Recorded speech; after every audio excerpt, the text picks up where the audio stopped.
এখন সময় ভবিষ্যৎ রচনার।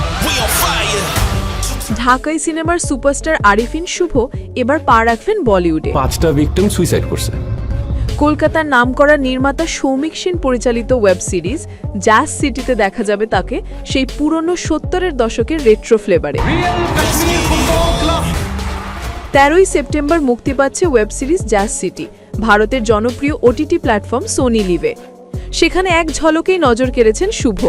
স্লিম কাট, ধূসর স্যুট, সাদা ঝকঝকে ক্লাসিক লুক, সব মিলিয়ে যেন একেবারে 70-এর দশকের হিরো। একবার ধূসর স্যুটে, আবার একবার সাদা পাঞ্জাবিতে আরিফিন শুভর প্রতিটি লুকেই ফুটে উঠেছে রেট্রো গ্ল্যামার। এ যেন সত্যিই সময়কে ফিরিয়ে আনা একেবারে 70-এর দশকের বলিউড ফিল। জানা গেছে জ্যাজ সিটি সিরিজটির পটভূমি নির্মিত হয়েছে মুক্তিযুদ্ধকে কেন্দ্র করে। এই ঐতিহাসিক প্রেক্ষাপটে শুভর চরিত্রটি কেমন তা নিয়ে দর্শকদের আগ্রহ তুঙ্গে। আর তার সঙ্গে অভিনয় করছেন টলিউডের প্রতিভাবান অভিনেত্রী সৌরসেনী মিত্র। প্রযোজকরা বলছেন জ্যাজ সিটি যেন দর্শকদের সত্যিকারের 70-এর দশকে ফিরিয়ে নিয়ে যেতে পারে, সেটাই তাদের মূল লক্ষ্য।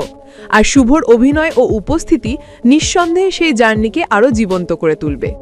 তাহলে আপনি কি তৈরি জ্যাজ সিটির এই সময় ভ্রমণের অভিজ্ঞতা নিতে? আরিফিন শুভর এই নতুন রূপে কি বলবেন আপনি? কমেন্টে জানান আপনার মতামত। আর এমন আরও খবর পেতে লাইক করুন, সাবস্ক্রাইব করুন আর বেল আইকনে ক্লিক করতে ভুলবেন না।